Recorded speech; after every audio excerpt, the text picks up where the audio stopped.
Welcome to the MBN Solutions Boston Data Podcast. This episode, our topic is family planning or career planning. Why not both?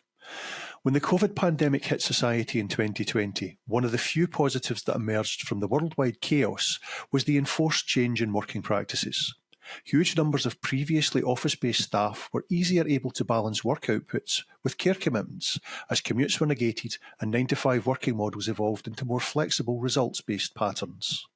As the needle moves back towards mandated returns to office-based control systems for many employees, what does this mean for the ability of certain sections of society to have equally valid professional and family lives? Are female workers, especially those with care commitments, forever destined to have to choose career progression or family? Or is there a way to balance and achieve success in both areas of life? Joining me today to discuss the topic in more detail is a data leader who is Chief Operating Officer and co-founder of Melior AI, a legal AI startup, and mother of 3. She has accrued 20 years' experience in technology and data product development, team management, and UX UI. She currently combines running a team of 11 people at Melior AI with running a team of 6 at home. She has an academic background in journalism from her home country of Brazil and law from her time in the UK. Welcome to the show, Monique Duarte. How are you? Very well, thank you. Thanks for having me. Very happy to be here. I'm very happy to be. We finally got here, Monique, and I am so happy that we got here. So I think first things first. I am sitting looking out of a window at what could best be described as some beautiful blue skies in central Scotland. Where are you in the world? I am just outside of London, Hertfordshire, Bushy. So it's sunny too for now. Yay! So yay, indeed, for now. We've reached that time of the year where we can say it's sunny. It's great. Monique, thank you again so much. We've obviously, you and I have put quite a bit of hard work into the last couple of months to get to this point. And you and I have got to know each other quite a bit over the course of the last few months. And thanks again. But for the benefit of the audience, can you tell us your story? So where have you came from? What's been your journey in data? Where are you now? What do you do? Right. I'll try and be concise, but at the same time, to be able to understand where I am now, you need to be give it as much detail as possible. So I guess the start obviously is Brazil. I was born in Brazil about 40 years ago, and that's obviously impacted many of who I am now. But primarily, Brazil is still a very traditional culture in many aspects, very family oriented. So I grew up surrounded by children, cousins. Then my sister was born, I was 12. So I always knew I wanted to be a mother, right? But at the same time, I was very curious, very ambitious, very academically focused as well. So I also wanted quite strongly to be professionally successful. And I wanted to travel the world. I wanted to see the world. These two aspects of my life, I grew up with them being very strong guides. And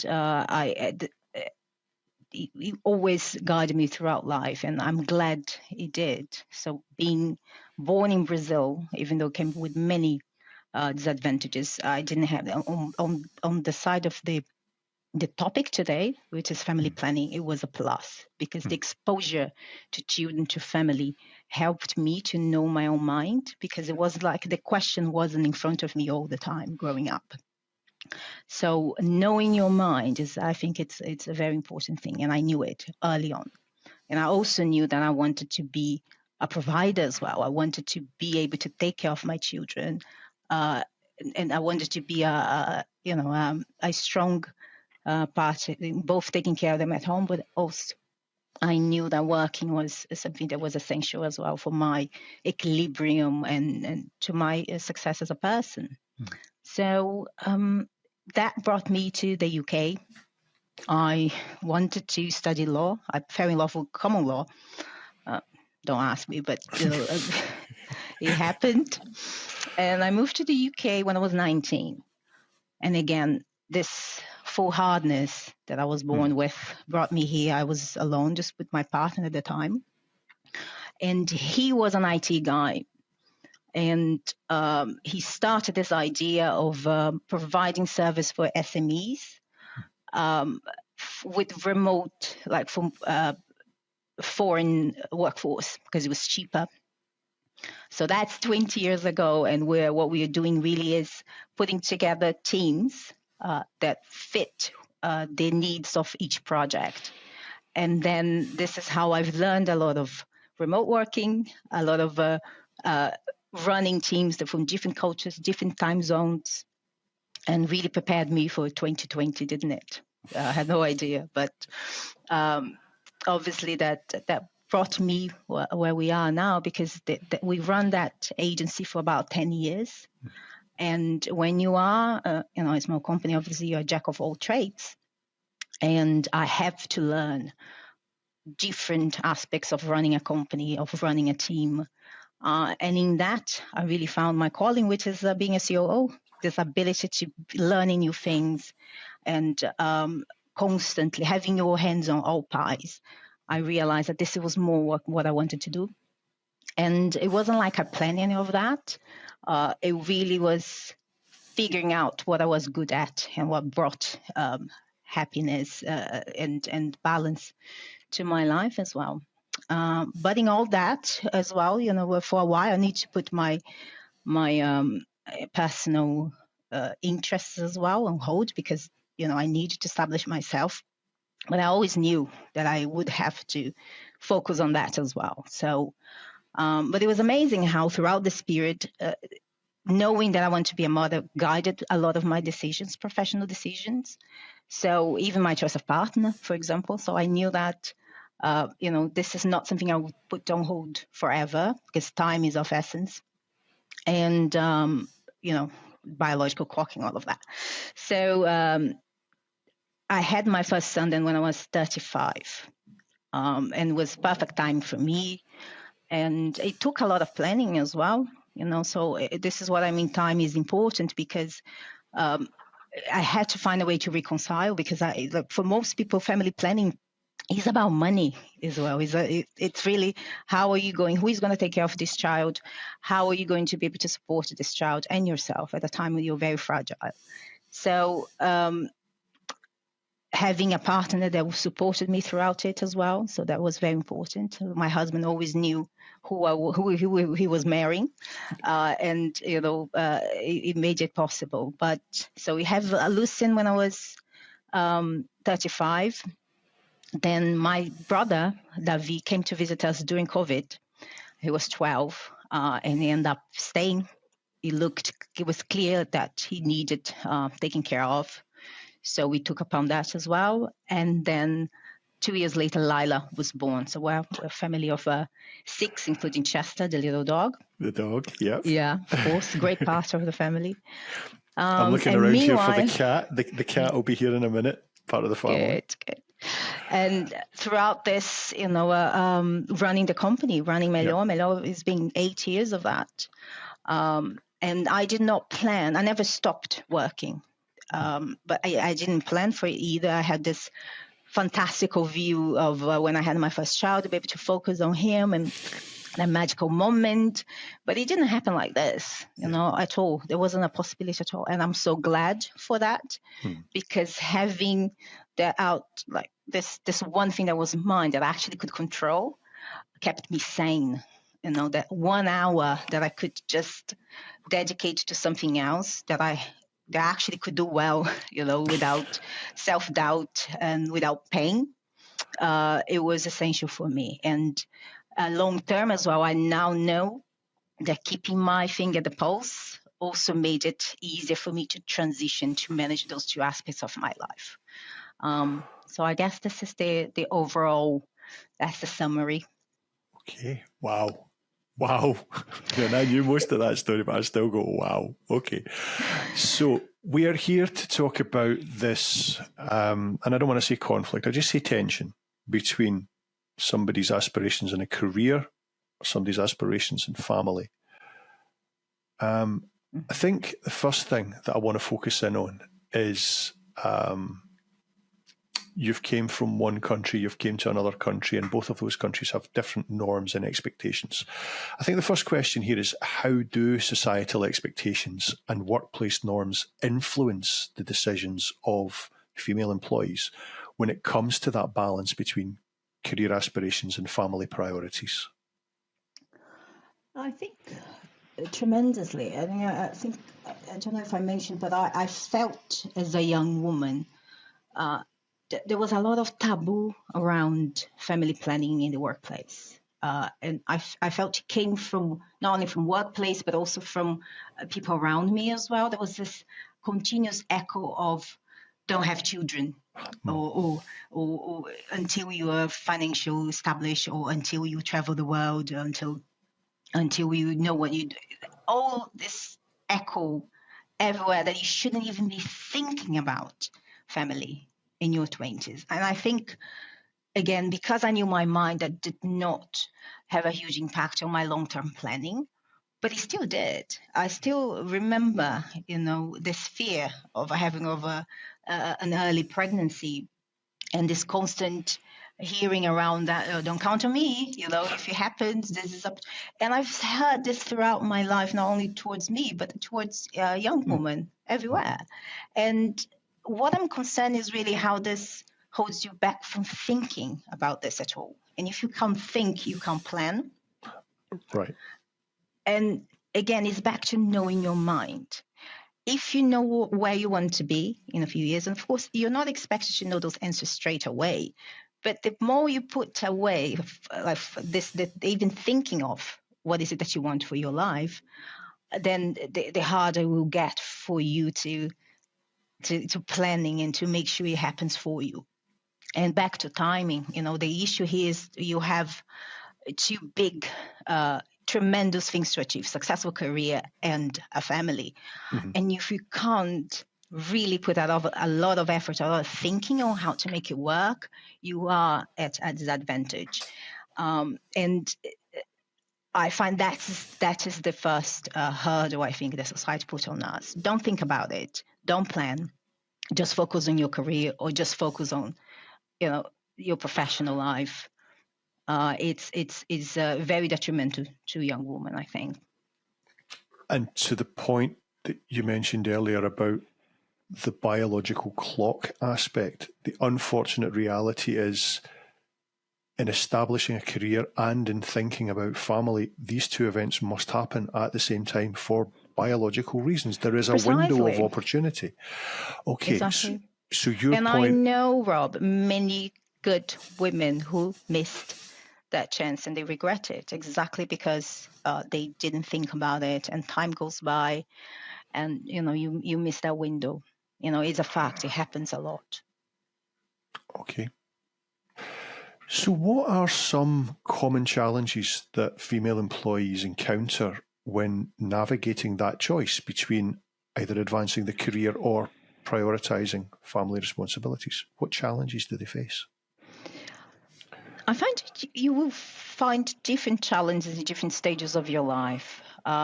As I mentioned, as a young professional, the first one is really knowing your mind. Are you planning for it? Do you know what you want? It doesn't matter yes or no, but do you know what you want? Are you not being negatively influenced by your surroundings on something that is so impactful to your own life? So that is the first thing.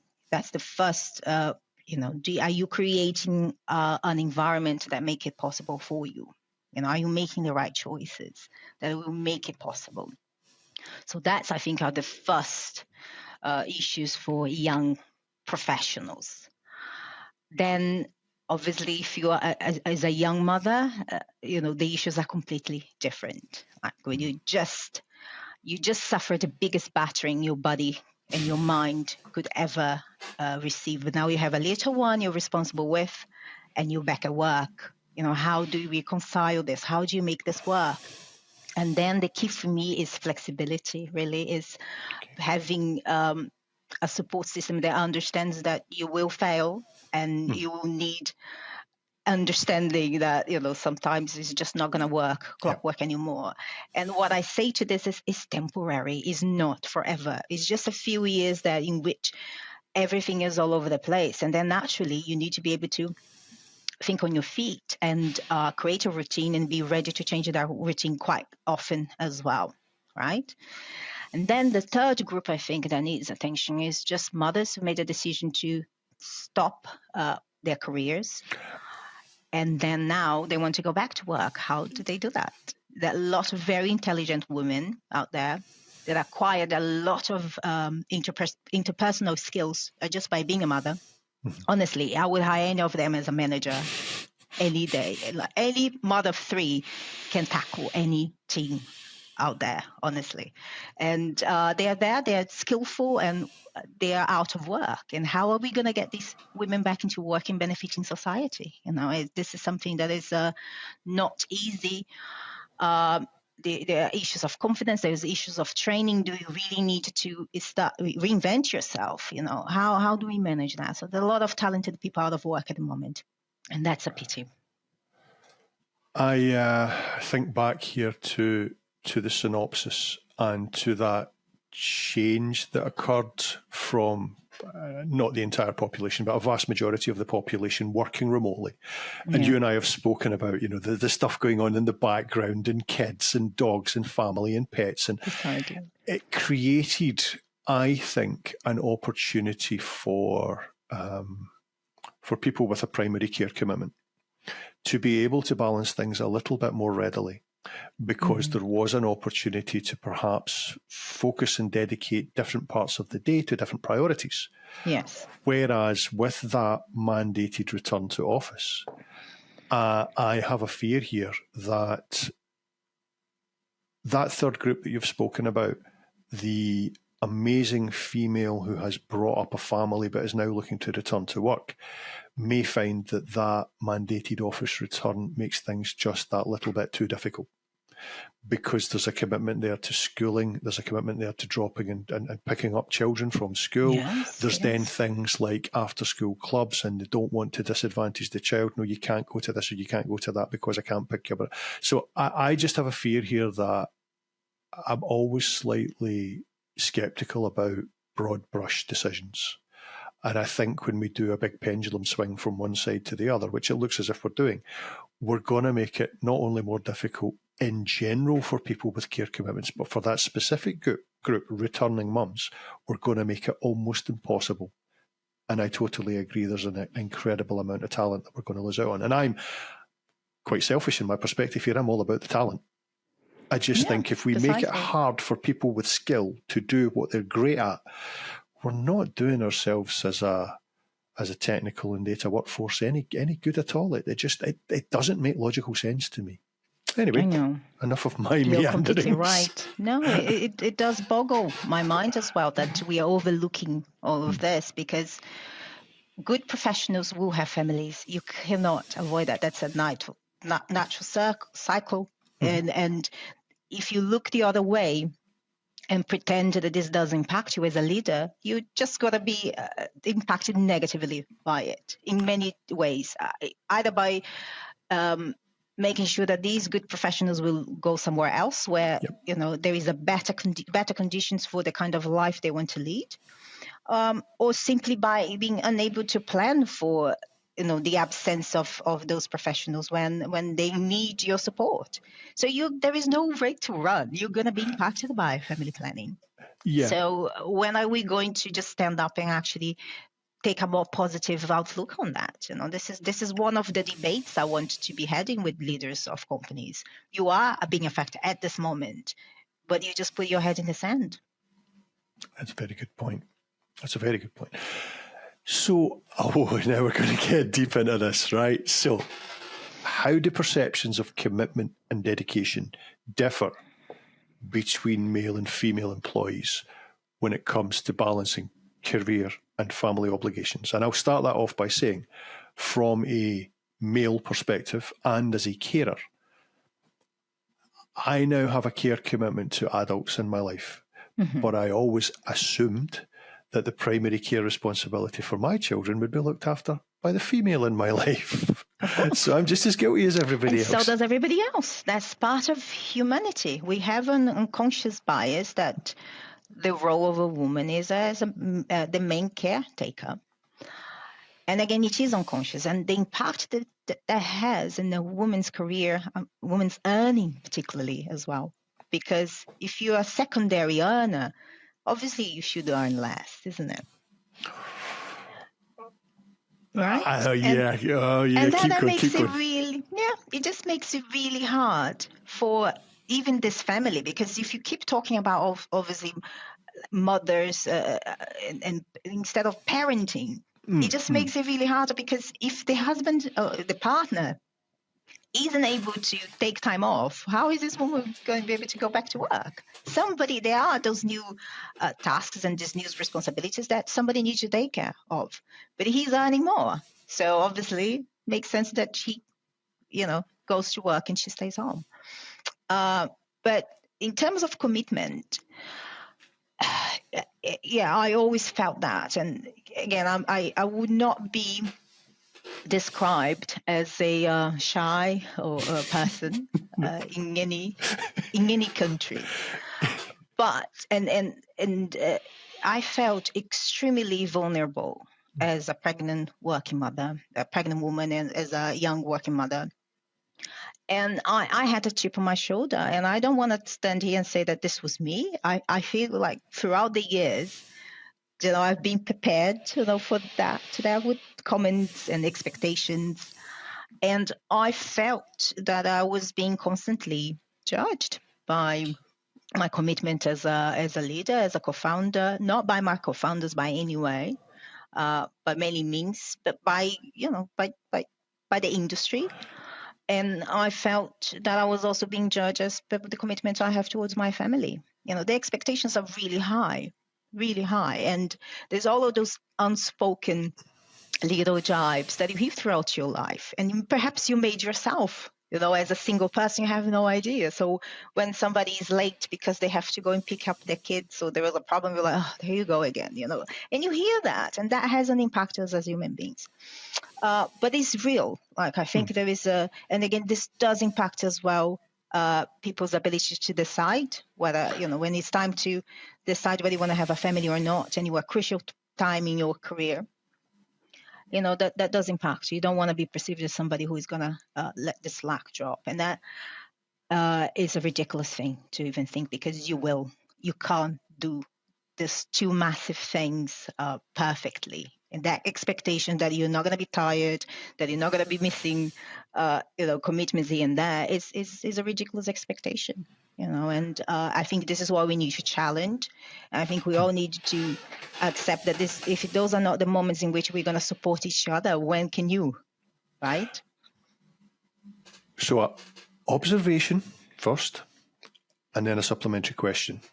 And my observation is, and I suppose it's just to clarify in my own mind here, because you spoke there about that judgment perception.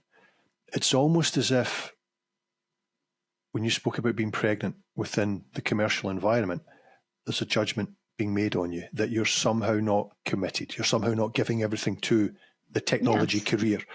But then on the other side, you've had the child, you're bringing up the child, but you want to return to work. So there's another set of judgments and perceptions there of people that say, well, you're not a dedicated full-time mum. This is exactly what I meant. You can't win on both sides. Oh, and that is something you just need to accept.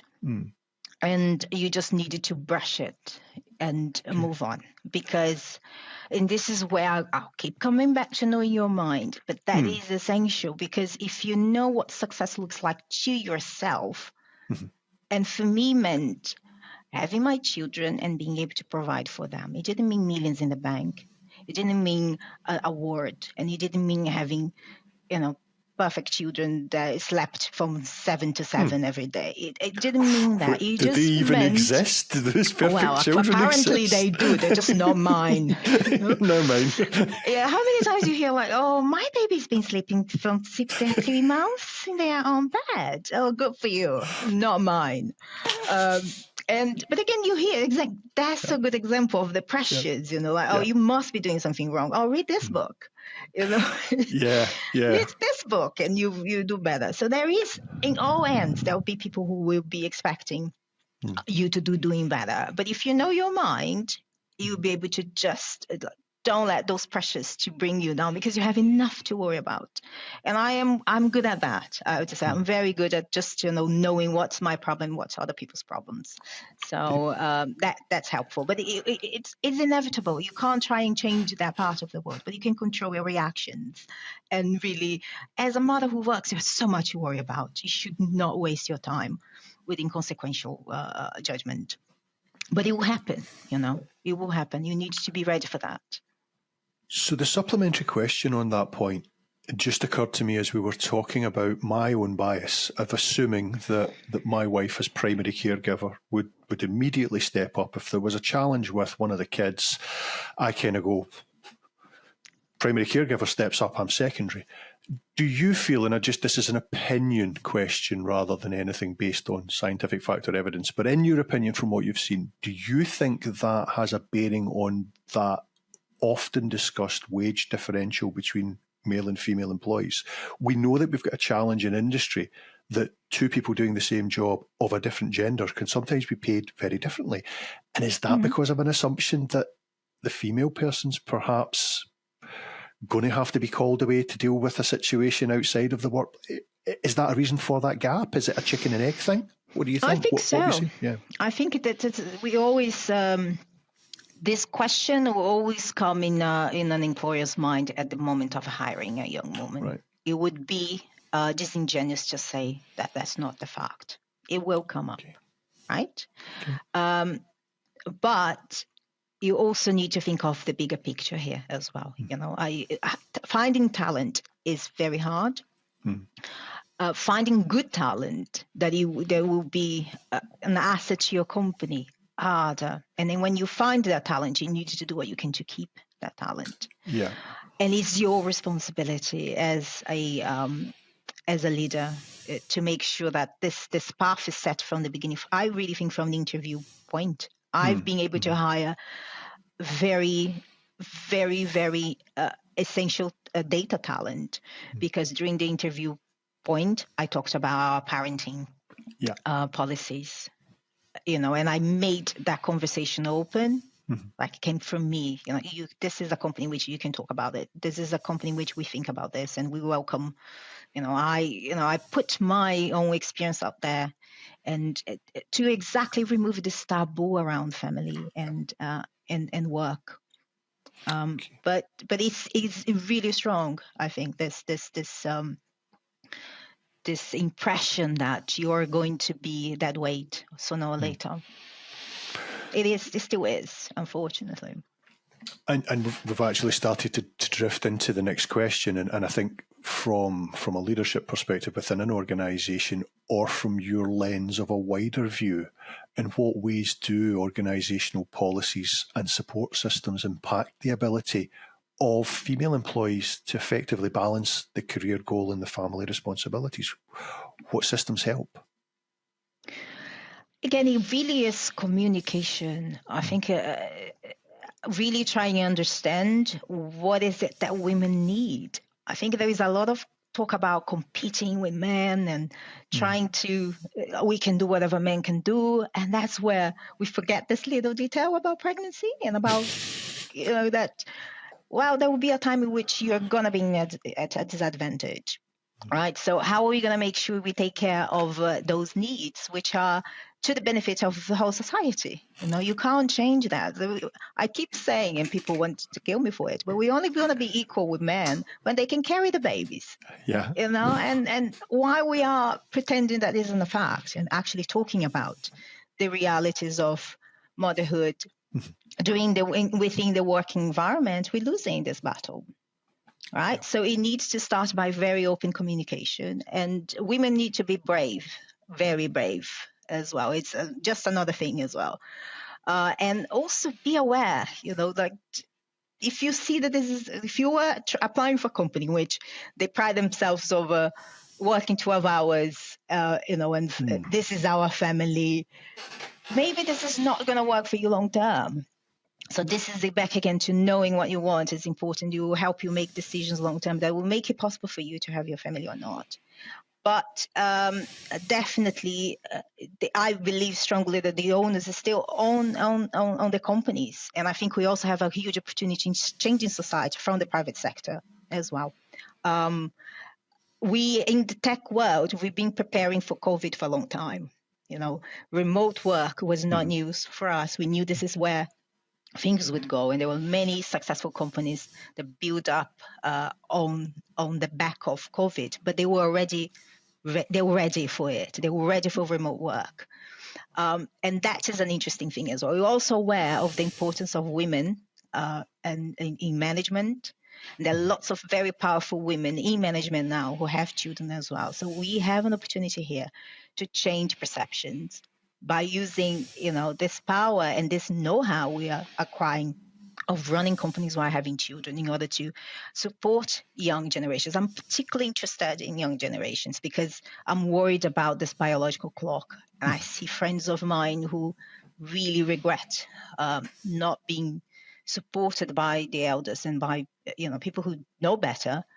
And I don't want to have that regret. I think I am in a perfect position to at least support my employees and make sure that they are asking themselves the right questions at the right time. And then coming up with policies that support it as well, and actions that also are equivalent to people's needs. And I think that's key here. Some people would not necessarily want to stay away for a year. Yep. Some people would wanted to stay just for a month out, as we have a case with somebody recently had a baby in my team, and they was like, I'm happy with a month. I'm happy with that. I wanted to come back, and he was glad to come back. He was like, oh, thank God. And some people would need more time. So you have to be ready to put your money where your mouth is, and also encourage within the company a culture in which the team knows it's their responsibility to support each other as well, because today's their turn, but tomorrow might be yours. So again, make conversations around family something that's more commonplace. At the moment, it's huge taboo as well. Even and I think we are lacking on a bit of understanding of how this impacts all of us. Short and long term. So I think from a leadership perspective, what you're saying here is, and I think you mentioned the phrase earlier on about the ostrich hiding its head in the sand. Get your head up as a leader. Accept that this is happening. It is. Start the dialogue as soon as you can. Tailor that dialogue to the individual, and at all times approach this with a mindset that says, it's hard to find talent. It's even harder to find great talent. It's next to impossible to keep that great talent if you don't tailor it to them. So we make it about the individual at all times. And pressure is mounting in society as well, right, for all male-dominated teams in technology. People are looking at you and thinking, where are the females at? You don't have a lot of choice in this, whether you like it or not. So are you going to take some actions, and or not? And again, people are starting to look at social responsibility of leaders as well. I mean, gender equality is one of the goals, isn't it? So to make sure that this is not something you can run from. That's what I'm saying. In all ends, you're going to be impacted, and therefore, as other companies are catching up on their policies, you're just going to become the kind of company that people don't want to work for naturally. So yes, so let's look at this as a positive as well. I think there is an opportunity here for companies to grow and for us to grow together. So it's good. I think it's looking up, to be honest. Okay. So how do personal ambitions and aspirations intersect with, firstly, familial expectations for female employees, and what strategies can they employ to reconcile potential conflicts? So back to that, what the family are saying, what their expectations are, what parents are saying, what people about to become grandparents and what they think. Can that be attention to? I guess it really depends on your background as well. I think those things there will be different weight on that. I can see how traditional people who come from more traditional background, the pressure will be more like, when are you going to give me grandkids, isn't it? Career schmear, when are you going to give me grandkids here? Yeah. And I think this is where you need to be brave and say, right, this is first, I want it or I don't want it, and stand your ground. And secondly, put the question back to people like, oh, this is what it takes. This is information is important. You do not put your hand on the sand. Be aware of what's coming your way and put it back. Like, are you going to take care of the kid for me? Like, how are you going to help me here in this? I can't do it alone, and my career is important to me. So it takes a village. Are you part of this village or not? This is the thing. I think putting the question back is important. Now, on the other hand, for when it comes to those, not every family will be supported. Not everybody has a strong support system. Yeah. But that's okay. You can create your support system yourself. I don't have family in the UK, but I have this amazing superhero that's called a childminder. And there's an army of them, and they are magical. And sure, it costs money, not enough. People like to talk about how child caring in the UK is expensive, but there are people pouring pints out there that earn more than my childminder. And these little babies are my most treasured possession. And still I find like £7 an hour to this woman is too much money. No, it's not, but that's another topic. But again, you can create your own support system. And back to planning as well. So your choice of partner is important, and finding the right time here as well. I think the management of time is so essential in order to fulfill all these expectations. Find the right time. What's the right time here to put my career on pause? Like, have I done enough in my career that if I stop for X months, this is not going to impact me negatively, for example? That's an interesting question. When is the right time to have a baby, So there's a lot of tweaking those decisions, I think. And the more you think about this, the easier it will be to fulfill those external expectations and avoid conflict, I think. Does that answer your question? It does. It's a loaded question. Yeah. I was thinking about my own experience. I was very fortunate. I became a grandparent very young, which meant that I was able to have a very physical and active part of my grandchildren's lives. But I'm thinking about that. You mentioned earlier, I've spoken a couple of times now about that biological ticking clock. Well, I can see it from the biological ticking clock of the grandparents. Have those kids while I'm young enough to enjoy them as a grandparent, because as a grandparent, you do want to take them to the park and take them out for walks and do things that you don't just want to be completely static. I agree. I think we honestly, some people are going to stop me in the streets, but I do think we get having children too late lately. It is. I mean, you are a lot more, think about it. Yeah, it's trainers, but do you think you're going to find it easier when you're 20, 25, 30, or when you're 40? It's a lot harder. And this whole idea that when you have children, your life stops. I think that's the first nonsense we need to dissipate. As I said, it will be hard for a few years, but this is not for the rest of your life. And with proper management, you can achieve both. You definitely can.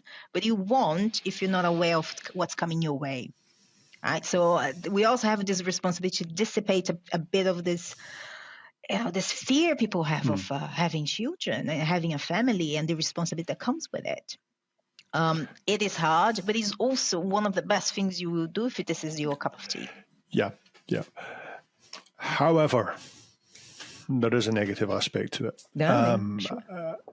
And I think this is one of the most crucial points that we need to consider here, because it's reality. How does the fear of career setbacks or limitations influence the decision of female employees when considering family planning or taking on caregiving responsibilities? Massively. Yeah. Massively. At the moment, with the lack of flexibility, the lack of information, with the lack of planning on both sides, both from the employee side and from the employer side, chances are you're going to be impacted massively, and exactly you needed to face that. So this is why the planning comes into place. This is why finding the right kind of career, the right kind of, because let's face, some careers are not very conducive for, family planning as well. Some of them, as I said, if you're going to go for a high profile corporate job in which people expect you to work 12 hours a day, you're not going to be able to change the culture of that company from the inside, right? So again, but it at the stage we are, it massively impacts your ability to make a decision, because the danger is true, is real, and it would be silly not to be aware of that. But that's where the possibility for change exists. We needed to be aware of those facts. And whereas we can create a platform for discussion and improvement of the conditions for mothers at work, for young women at work. I want to start from that stage, from young women at work, and make sure that exactly you can create a path here in which they can also start planning themselves, and then this is not going to be an issue anymore. It's a long path ahead, but the fear is, as I said, is real. You are going to be impacted in the current conditions, unfortunately. I'm just thinking here about that, the inability to change certain cultures from the inside, that there will be some places that it's just not going to work. Not at the stage, So it's part of that. They're late adopters, isn't it? Yes, yeah. No, what I'm thinking here is it's part of that. You mentioned it earlier on. So know your own mind. And if you make the decision early that you want to have both a career and a family, then be very careful about the choices and the decisions you make in terms of moving into industries, because there may be some industries where people are receptive to a different message and are receptive to a new way of doing things, and maybe recognise and acknowledge the importance of an individually tailored solution. But there might be other places that's just not going to happen in our lifetime. Precisely. It will happen eventually, but just not now. So know your own mind and be careful about the decisions that you make. And from the leader's perspective, be open to that challenge. And this is the beauty of our industry, because we are at the front end of innovation. Yeah. And we are also we needed to be creative how we use resources. So as a startup, you used to have less resources than you need, and you still deliver it. So when people ask about, how are startups and how manage our money, we have no money already. We don't have any money to think like missing somebody for 6 months will make a difference. It will not, right? But having the right culture, having a company which people like working for, feel welcome, feel like this is a company that will support me, makes a difference in people's ability to deliver. You're going to get a lot more out of people by giving them, right? So this whole idea of, the money, how can we support it? I think that's a fallacy, because this is already a problem we face every day, right? As a startup, as a small company. Culture is an interesting one. It leads us on to our next question, and we're getting close to the end, believe it or not. But you've just spoken about... It's getting warm now. Yeah. We're going to do part 2. It's coming, right? But you've just spoken there about that importance of culture, and I'm about to do a piece of work with one of our clients all around competing in a holistic sense against the old classic, somebody 10 streets down the road can offer a lot more money. How can we compete? Well, you can compete. You can compete with culture and value and impact and an employee value proposition that wraps it all up into a great place to work. Yeah. And I want to focus on that. And I want to focus on your work. I want to focus about what you've done. What role does building that workplace culture play in either facilitating or hindering the ability of a female employee to successfully do what we've spoken about, balance and integrate the career and family aspirations? Tell us about the culture. What can you do? So in practical senses, as I said, it starts from interviewing. We are trying actively increase the amount of females we employ. Not only, it's amazing how a mixed team can be less dysfunctional. There are lots of positive things you can get, and obviously there are different talents than the female worker can bring to a team as well. Different perspective. It kind of balances things a lot. We find, neutralizes a lot of this testosterone, which is also a fact of life.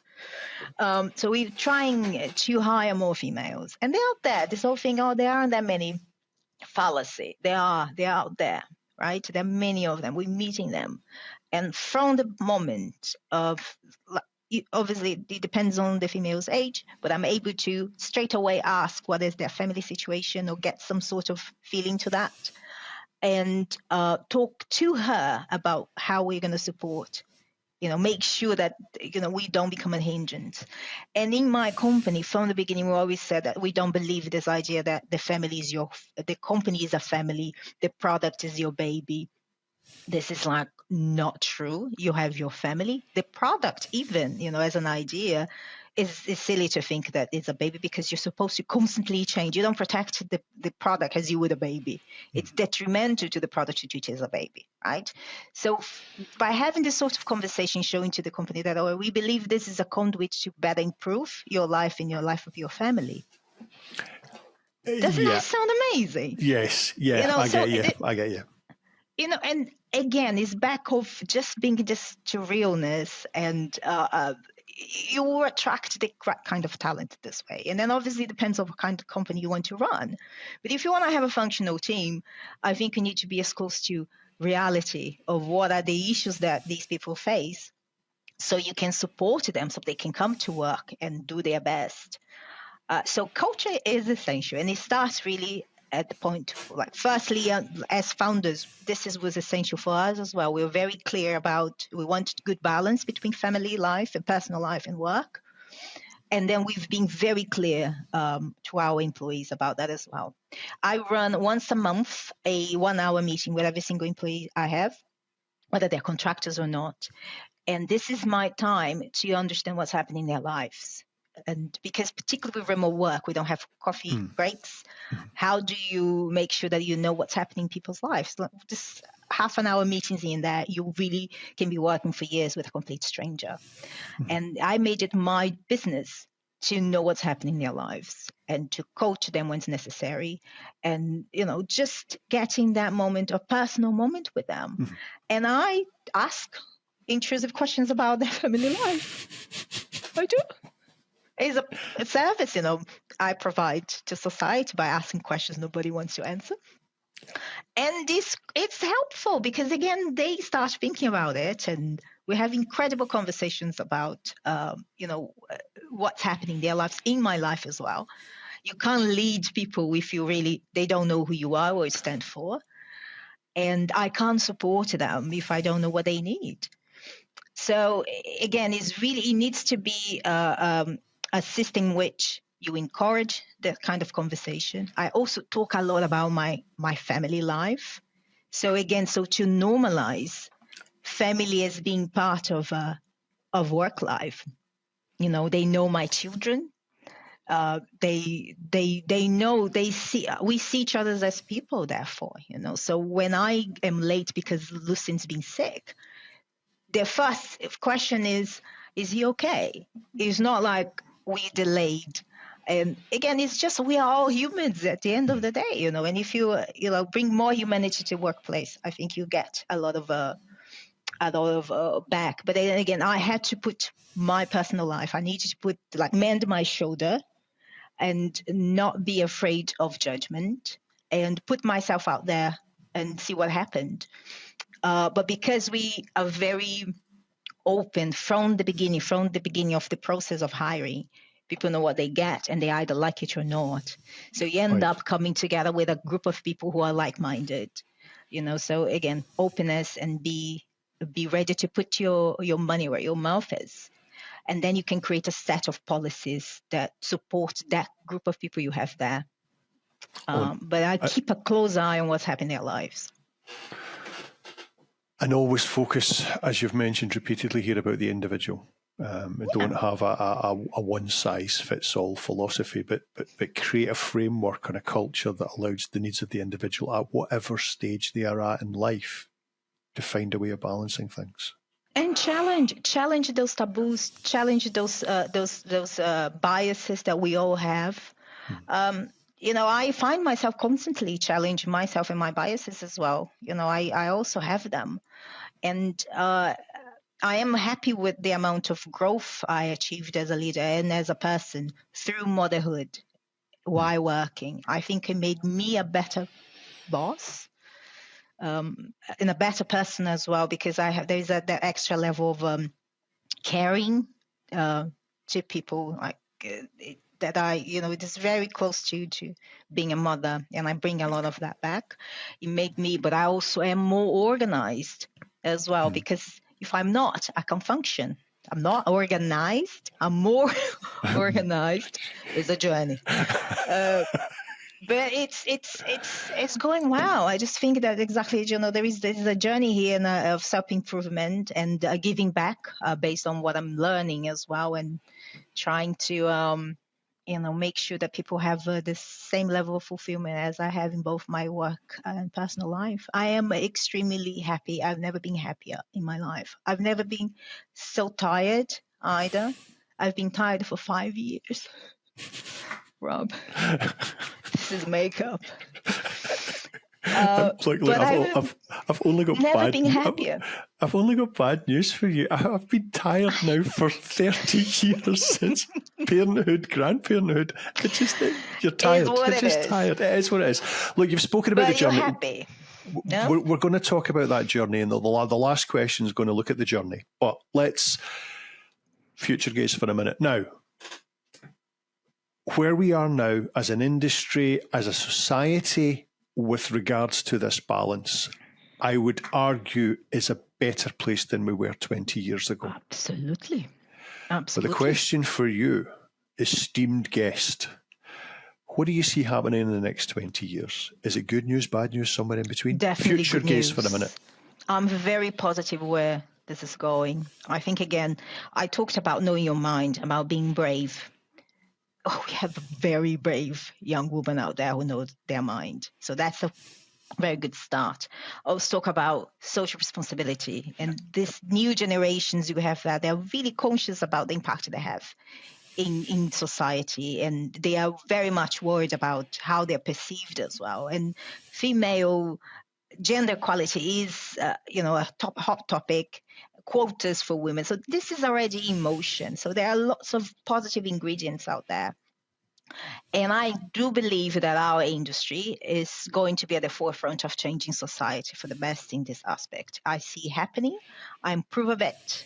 I see a huge difference in how the world was 20 years ago. In 20 years, this conversation, people are going to laugh at what we're talking about and really think of, really, it was at a time in which you couldn't work from home and have families at the same time. I'm very positive about what the future looks like. What an amazingly positive response. This made me feel good inside. Thank you. You're doing something about it. I'm doing something about it. There are lots of people doing things about this, and change is inevitable in that sense. Yeah, it is. It is. Okay, the final question. And we always take a trip in the Wayback Machine for our final question. So if you could go back in time and sit with Monique 20 years ago, what would you say to her? What you know now about family and career planning, what would you tell that younger version of yourself? I would say, carry on.